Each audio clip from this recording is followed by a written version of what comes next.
Hawa was from southern Somalia, has been a subsistence farmer her whole life.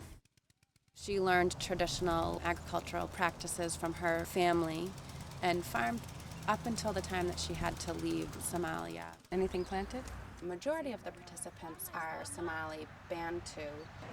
We're a program that provides training and resources to immigrants and refugees, primarily in Lewiston, Maine. They weren't resettled here by the United States government, but they chose to move here, and since coming here have started farming. We're only about 6 miles from downtown Lewiston. It's one of the only resettlement communities in the U.S. where people can live so close to farmland. They sell collectively under the name Fresh Start Farms. In 1991, the government of Somalia collapsed. The primary thing that led to the collapse was the withdrawal of U.S. and European foreign aid, which had for many years been maintaining a very corrupt dictatorial government. Somali Bantus were unarmed, they were food producers. Their villages were repeatedly raided, entire villages were massacred, and so these various atrocities are what came together to force people to flee their homes.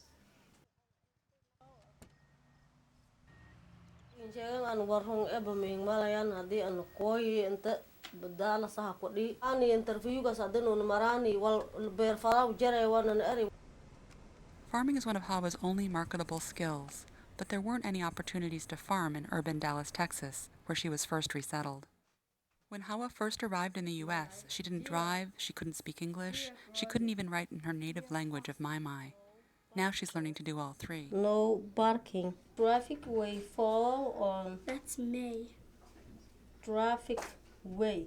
It's been very unusual in the history of the United States, at least recent history of refugee resettlement, to have such a large population of illiterate, non-English speaking refugees.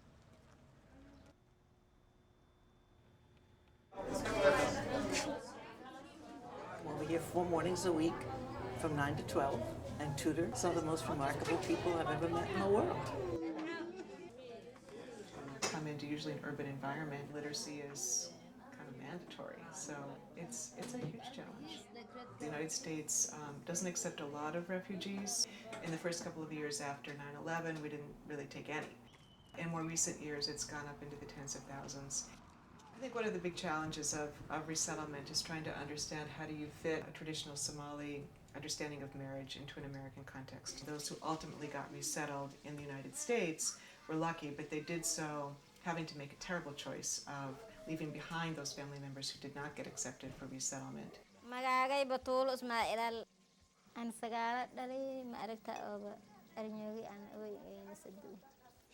For Batula and many of the Somali Bantu women in Lewiston, moving to the United States has forced her to become a single mom. It was quite shocking, I think, to people being resettled to discover that if the family consisted of a man and 2 wives and their children, he was going to be told he had to divorce a wife and choose one. So what that means is that one wife with her kids gets sent alone to some city on her own while the husband goes with the other wife to another city. You don't. I do. They have had to really be incredibly strong and resourceful to be the sole parent, often of a number of kids, and reestablish themselves in a foreign place, apart from their husband and apart from the assistance of their co-wife. Many of them were resettled to large urban areas. The kids were just feeling lost. The parents were very concerned about bad influences on the kids. A number of Somali Bantus began looking around for more livable cities. A lot of single mothers disconnected from their families because of our marriage laws, grouped together in Lewiston to provide mutual support. Lewiston emerged as a pretty livable place. Lewiston had been a declining mill town, and the population had been declining steadily. Starting in about 2005, the Bantu community started resettling in Lewiston. People estimate that there are over 5,000 Somalis, which is over 10% of the population. To have the second largest city in the state of Maine all of a sudden become more than 10% minority from one particular African community of refugees is a drastic change. 2002 and 2003, the mayor of Lewiston, Maine, wrote an open letter to the community basically asking Somalis to tell their families not to move to Lewiston. A group of white supremacists out in the West picked up on that, and they came to cheer. From day one, there have been plenty of rumors out there that we are assisting the refugees with brand new cars. Those are just total myths. There are still people who will say, go home, go back where you came from. Well, they can't. It's all I can do when I hear those things up to get my fists up.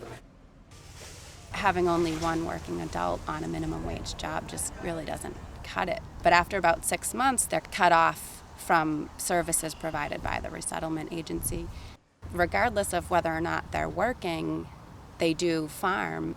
For some families, it's the only earned income, and for other families, it's just an additional source of income.